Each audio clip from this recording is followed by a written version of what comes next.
हवाओं में भी साज होते हैं, गीतों में भी राग होते हैं। हवाओं में भी साज होते हैं, गीतों में भी राग होते हैं। हमारी गलतियों पर ध्यान न देना मेरे दोस्त, क्योंकि चमकते हुए चंद्रमा में भी दाग होते हैं।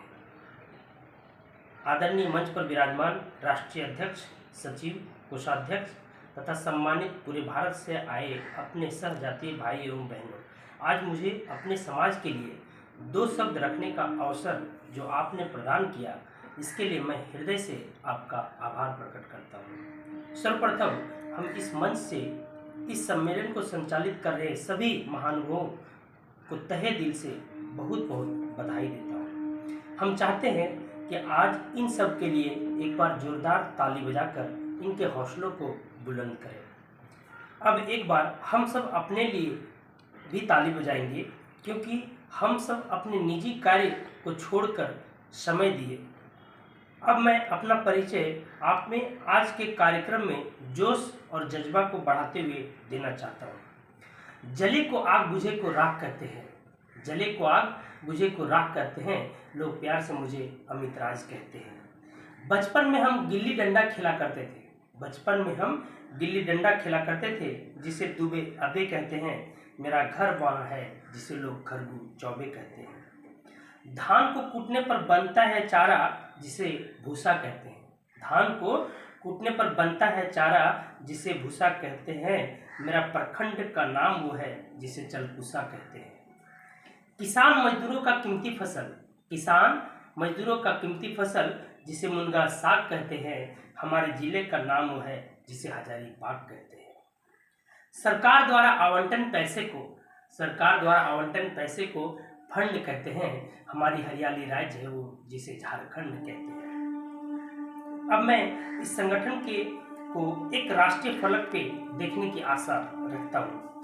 हम अपने समाज को किस तरह से मदद कर सकते हैं, इसकी हमें कोशिश करना चाहिए। जिनके पास समय है वो समय दें, जिनके पास आर्थिक रूप से मदद करने की पूर्ण स्थिति में है तो उसमें मदद करनी चाहिए।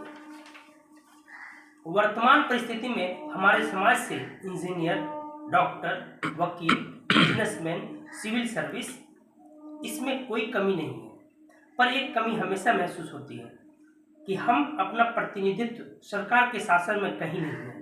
और जब तक ये फील्ड को हम नहीं भरेंगे तो हमारा जो समाज है वो थोड़ा पीछे रह जाता है, क्योंकि शासन में बैठे लोग अपनी ही बिरादरी का पैरोकार करते हैं और इस कारण से हम थोड़े पीछे रह जाते हैं।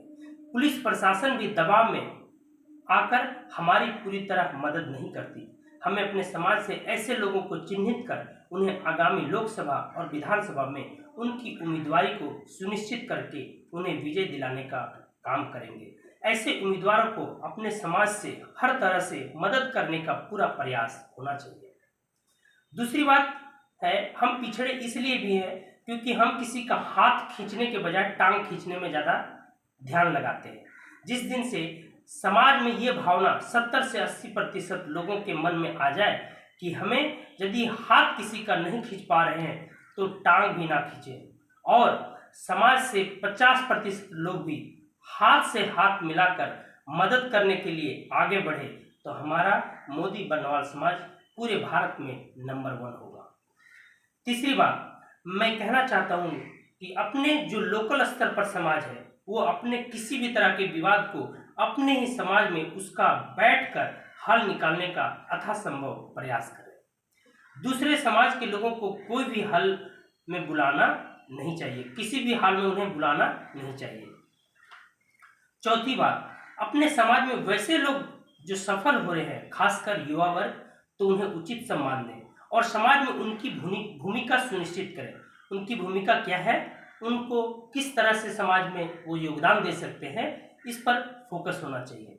इन्हीं बातों के साथ मैं अपनी वाणी को चंद स्लोगन के माध्यम से विराम देता हूँ। पथ क्या पथिक क्या वह पथ क्या जिस पथ पर शुल ना हो, पथ क्या पथिक क्या वह पथ क्या जिस पथ पर शुल ना हो, नाविक की धैर्य की परीक्षा क्या जब धाराएं प्रतिकूल ना हो। हर कर्ज दोस्ती की अदा कौन करेगा, हर कर्ज दोस्ती की अदा कौन करेगा, जब हम ही ना रहेंगे तो दुआ कौन करेगा। सलामत रखना हमारे इन चाहने वालों को भगवान, वरना हमारे जीने की दुआ कौन करेगा। दुआओं के भीड़ में एक दुआ हमारी होगी, जब कभी खुशी मिले आपको तो समझ लेना दुआ कबूल हमारी होगी। अंत में मैं भारत माँ से यही प्रार्थना दोहराता हूँ, हे भारत माँ बस इतनी सी खुशी दे यहाँ के इंसान को, हे भारत माँ बस इतनी सी खुशी दे यहाँ के इंसान को, कोई कहीं नहीं तड़पे रोटी कपड़ा और मकान को। जय हिंद, जय भारत, जय मोदी बर्नवाल समाज। धन्यवाद।